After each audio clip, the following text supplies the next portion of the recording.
नमस्कार, आदाब, सत श्री अकाल। मैं हूं गिरिराज शर्मा और आप देख रहे हैं सरल टॉक। सभी से एक अपील है कि इस आवाज को सब्सक्राइब कीजिए और इसे सोशल मीडिया के हर प्लेटफॉर्म पर शेयर कीजिए। मध्य प्रदेश के चयनित शिक्षकों और एमपी पुलिस की तैयारी कर रहे अभ्यर्थियों से अगर कोई नेता ये कह दे कि अपनी मांगों को लेकर के चलाए जा रहे ये धरना प्रदर्शन आंदोलन नहीं बल्कि आयोजन है और इनका उद्देश्य मध्य प्रदेश के मुख्यमंत्री जी की छवि को पूरे देश में खराब करना है, तो आपको कैसा लगेगा ये कमेंट में जरूर बताइए। आप सोच रहे हैं कि हम ऐसा क्यों कह रहे हैं?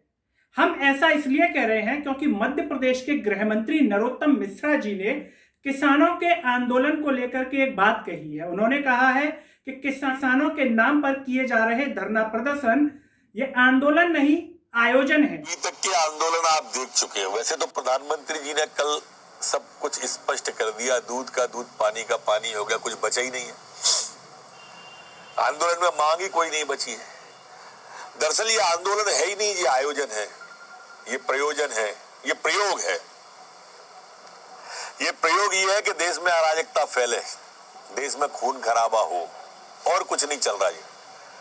माननीय मोदी जी ने देश की और वैश्विक छवि बनाई है जो वो कैसे भी दूषित हो जाए, और इसलिए लाल किले पे जाना, तिरंगा फहराना, ये कोशिश करना कि कैसे भी लाठी चले, गोली चले और किसानों को हम पिटते हुए दिखाएं, लहूलुहान दिखाएं, ये एक जो टुकड़े टुकड़े गैंग कर रही है, ये वही है। वरना अब तो कल मोदी जी के भाषण के बाद कुछ बचा ही नहीं है। एमएसपी की बात हाउस के पटल पे आ गई, रिकॉर्ड में आ गई, आंदोलन की बात आ गई, वैकल्पिक है ये तक कह दिया। अब बचा क्या उसमें? कुछ भी नहीं बचा है। अगर भविष्य में या निकट समय में चयनित शिक्षकों को ज्वाइनिंग नहीं मिले, वो अपना आंदोलन तेज कर दें, अपने प्रयास तेज कर दें और मध्य प्रदेश के जो पुलिस अभ्यर्थी हैं जो कि आयु सीमा को लेकर के मांग कर रहे थे, पदों की संख्या को लेकर के मांग कर रहे थे, आने वाले समय में अगर भर्तियां बिल्कुल भी ना निकलें और ये आंदोलन करें, तो क्या इस तरीके की बयानबाजी अगर इनके लिए हो गई, आज किसानों के नाम पर यह की जा रही है, किसानों के लिए बातें कही जा रही हैं उनके आंदोलन को लेकर के, कल आपके लिए भी अगर ऐसा हो जाए तो आपको कैसा लगेगा? जी हाँ, ये जायज सवाल है और हर समाज के वर्ग से है, क्योंकि जो भी मांग उठाएगा उनको देश के नेता इस तरीके से सवाल खड़ा कर सकते हैं उनके ऊपर।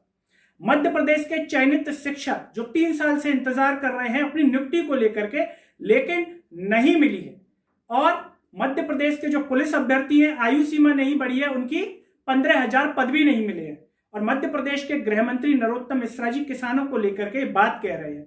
बंगाल के दौरे पर अक्सर दिखाई देते हैं, बंगाल जाते रहते हैं चुनाव की तैयारियों का जायजा लेने, लेकिन उनकी आयु सीमा और पदों की संख्या को लेकर के अभी भी किसी भी प्रकार का ट्वीट नहीं है। मध्य प्रदेश के मुख्यमंत्री शिवराज सिंह चौहान जी की अगर हम बात करें तो जलाभिषेकम एक कार्यक्रम किया गया है, उसके अंतर्गत 57,000 से ऊपर लगभग जल संरचनाओं का विकास किया जाएगा। उसका वर्चुअल लोकार्पण किया मध्य प्रदेश के मुख्यमंत्री शिवराज सिंह चौहान जी ने। हमारे मन में सवाल आया कि जलाभिषेकम कार्यक्रम किया जा रहा है, अच्छी बात है, लेकिन नियुक्तियों को लेकर के, शिक्षकों की नियुक्ति, पटवारियों की नियुक्तियों को लेकर के क्या कोई नियुक्ति भिषेकम कार्यक्रम चलाया जा रहा है, या कोई कोशिश की जा रही है कि नियुक्ति भिषेकम कोई कार्यक्रम चलाया जाए और इनकी नियुक्तियां दे दी जाएं, जिससे इनको रोजगार मिल जाए, समय पर अपने परिवारों का पालन पोषण कर सके। लेकिन इस प्रकार की कोई जानकारी हमें उनके ट्विटर पर नहीं मिली। इस कार्यक्रम की जानकारी हमें जरूर मिल गई थी। साथ ही साथ उनके जब ट्विटर को हमने देखा तो प्रधानमंत्री जी की तारीफें करने वाले जो ट्वीट थे वो ज्यादा मिले। वो इसके साथ ही साथ ये भी कह रहे हैं ट्वीट के माध्यम से, जो मुख्यमंत्री शिवराज सिंह चौहान जी हैं, कि जो प्रदेश है या समाज है उसको प्रगति की राह पर बढ़ाने के लिए हर जगह से सकारात्मक बदलाव बेहद आवश्यक है। सकारात्मक बदलाव जरूरी है, अच्छी बात है, लेकिन रोजगार की दिशा में क्या सकारात्मक बदलाव हो रहे हैं? नियुक्तियों को लेकर के सकारात्मक बदलाव हो रहे हैं? युवाओं की मांगों पर कोई सकारात्मक बदलाव हो रहे हैं? कुछ नजर नहीं आया इसको लेकर के, सिर्फ उनके अच्छे अच्छे ट्वीट नजर आए। वो प्रधानमंत्री नरेंद्र मोदी जी की जमकर तारीफ कर रहे हैं। वो कह रहे हैं कि मोदी जी के नेतृत्व में जो जन कल्याणकारी योजनाएं हैं उनका लाभ अधिक से अधिक जनता तक पहुंचे, ये हमारा प्रयास है, और मोदी जी की जो भी योजनाएं उनके द्वारा चलाई जा रही हैं उससे जो है जनता को लाभ होगा, हित होगा, इस तरीके से वो तारीफ कर रहे हैं। लेकिन आप हमें कमेंट में बताइए क्या ये सिर्फ कहने के लिए है? अगर जन कल्याणकारी योजनाओं से लाभ मिल रहा है तो आप कितनी योजनाओं के बारे में जानते हैं? क्या रोजगार से संबंधित किसी चीज के बारे में आप जानते हैं? कमेंट में बताइएगा। या फिर ये केवल ट्विटर पर ही करने के लिए होती है, जमीनी स्तर पर कुछ नहीं दिखाई देता? ये मध्य प्रदेश के मुख्यमंत्री शिवराज सिंह चौहान जी ने ट्वीट के माध्यम से जानकारी दी। इसके साथ ही साथ वो बता रहे हैं कि जो जलाभिषेकम कार्यक्रम चलाया जा रहा है इससे रोजगार सृजित होंगे, ग्रामीण में अधोसंरचना का विकास होगा। आप बताइए कितने रोजगार सृजित होंगे? क्या ये केवल बोलने के लिए है रोजगार शब्द, या इसमें भी वर्चुअलाइजेशन चल रहा है, वर्चुअल फॉर्म में रोजगार मिलेगा? क्या ऐसा हो सकता है कि निकट समय में रोजगार की चर्चा तो होगी, लेकिन जिस तरीके से कोरोना के बाद वर्चुअल कार्यक्रमों की संख्या बढ़ गई उसी तरीके से रोजगार भी वर्चुअल हो जाएंगे, आभासी हो जाएंगे। महसूस होगा रोजगार निकल रहे हैं, रोजगार की चर्चा होगी ट्विटर पर, इंस्टाग्राम पर, फेसबुक पर, यूट्यूब पर, लेकिन रोजगार हाथों में नजर नहीं आएंगे। लग तो ऐसा ही रहा है, शिक्षकों को रोजगार नहीं मिला, चर्चा बहुत हुई, भर्तियां निकल गई, पद निकल गए, 30,000 लगभग शिक्षक है चयनित, लेकिन हाथ में है क्या रोजगार? वर्चुअल रूप में है। अभी इनके पास वर्चुअल रूप में है, हकीकत में इनके पास कोई नियुक्ति पत्र नहीं है। एमपी पुलिस की अभी भर्ती परीक्षा चल रही है, कब नियुक्ति मिलेगी कह नहीं सकते। अभी तो परीक्षा हो जाए वही बड़ी बात है, इनकी आयु सीमा बढ़ा दी जाए वो बड़ी बात है, इनके पदों की संख्या बढ़ा दी जाए वो बड़ी बात है। नियुक्ति पत्र कब आएगा? शिक्षकों की तरह आएगा या हो सकता है इसमें भी बहुत सालों का समय लगेगा, पता नहीं। पटवारी ये भी कोई ज्यादा खुश नहीं है, इन्हें भी नियुक्ति नहीं मिली है।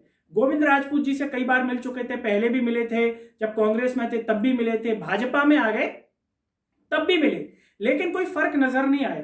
कांग्रेस से बीजेपी में आए ये मंत्री, ये नेता, इनके में तो फर्क नजर आ गया, मंत्री पद मिल गए, लेकिन इन पटवारियों के जीवन चक्र में कोई फर्क नजर नहीं आया। इनके पास तब भी नियुक्ति पत्र नहीं था, इनके पास अब भी नियुक्ति पत्र नहीं है। बदलाव आया तो सिर्फ नेताओं की जीवन शैली में। मंत्री पद को लेकर के जो झटपटाहट उनके अंदर नजर आ रही थी, उसको लेकर तो ऐसा लग रहा था कि कानून सब कुछ बदल देंगे। जनसेवा की एकदम भूख नजर आ रही थी कि जनसेवा आज रात ही कर डालेंगे और प्रदेश को बिल्कुल चहुमुखी विकास की धारा में आगे बढ़ा देंगे।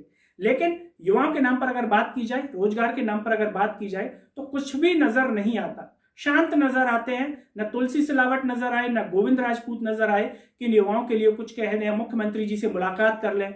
ज्योतिरादित्य सिंधिया जी जो बड़े बड़े दावे करते हैं, बड़ी बड़ी बातें कहते हैं, वो भी नजर नहीं आए, वो भी इनको नियुक्ति नहीं दिलवा पाए अब तक के समय में। न शिक्षकों को, न जो किसानों के लिए रोडों पे आने की बात करते थे, रोड पे भी नहीं आए, शिक्षकों के लिए भी नहीं आए, और साथ ही साथ पटवारियों के लिए भी उनका कोई नजरिया ऐसा नहीं आया। एमपी पुलिस के जो अभ्यर्थी है, इनके लिए भी कोई खास उनका जो नजरिया है वो साफ नहीं हुआ, उनके लिए कुछ कर नहीं पाए। कहने का मतलब यह है, अपने मंत्रियों के लिए तो उन्होंने किया, जो विधायक कांग्रेस से भाजपा में आ गए उनके लिए उन्होंने किया, बाकायदा उन्होंने उसके लिए जो है वो अपनी गाड़ियों का जलसा लेकर के आए, मुख्यमंत्री निवास पर पहुंचे, अपना प्रदर्शन किया कि हमारे पास इतनी ताकत है, इनको जल्दी से पद दिया जाए। लेकिन इस प्रकार का जो जलसा था, इस प्रकार का जो गाड़ियों की रवानगी थी, एक जो लाइन से चली आ रही है 40-40 गाड़ियां, इस तरीके की मांग युवाओं को लेकर के वो नहीं निकले। युवाओं के लिए नहीं कहा उन्होंने कि पुलिस की जो आयु सीमा है 37 कर दिया जाए, इन अभ्यर्थियों के लिए 4 साल से या 3 साल से इंतजार कर रहे हैं, इनके पदों की संख्या बढ़ा दी जाए। इसको लेकर के जो गृह मंत्री नरोत्तम मिश्रा जी, उनसे भी किसी भी प्रकार की चर्चा नहीं की। तो सवाल यही खड़े होते हैं, क्या जलाभिषेकम की तरह किसी तरीके की नियुक्ति भिषेकम कार्यक्रम चलाएंगे मुख्यमंत्री शिवराज सिंह चौहान? क्या रोजगार आने वाले समय में सिर्फ वर्चुअल रूप में दिखाई देंगे या हकीकत में भी रोजगार लोगों को मिलेगा? जब आज के समय में इतने बुरे हालात हैं, नौकरी पाने के लिए परीक्षा देने के बाद गिड़गिड़ाना पड़ रहा है, इतने आवेदन दिए जा रहे हैं कि ऐसा लग रहा है कि जब जो कोचिंग इंस्टीट्यूट खुलेंगे आने वाले समय में, वो भी ट्रेनिंग देंगे, बोलेंगे कि पढ़ाने के लिए तो हम पढ़ा ही रहे हैं, आपको नियुक्ति नहीं मिलेगी, आपको आंदोलन कर रहे होंगे, इसके लिए अलग से एक टीचर अपॉइंट किया जाएगा जो आपको नियुक्ति का और ज्ञापन की ट्रेनिंग देगा। हो सकता है आने वाले समय में हो जाए कि हमारी कोचिंग सबसे अलग है, जो ज्ञापन की भी ट्रेनिंग देगी, आंदोलन की भी ट्रेनिंग देगी, क्योंकि मध्य प्रदेश में नियुक्ति लेना इतना आसान नहीं है।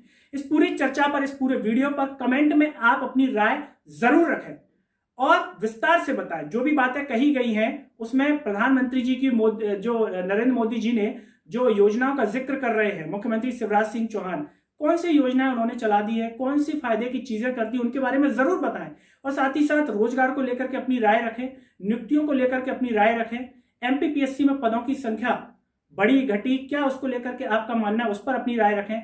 आयु सीमा और पदों की संख्या जो एमपी पुलिस आरक्षक में, उस पर अपनी राय जरूर रखें। और सभी से एक ही अपील है कि इस आवाज को आप सब्सक्राइब जरूर करें और इसे सोशल मीडिया के हर प्लेटफॉर्म, आपका स्टेटस, आपका WhatsApp group, Facebook, Twitter, Telegram, सभी जगह शेयर करें। मेरे साथ इस वीडियो में फिलहाल इतना ही। अगले वीडियो में आपसे फिर होगी मुलाकात। तब तक के लिए मुझे दीजिए इजाजत। नमस्कार।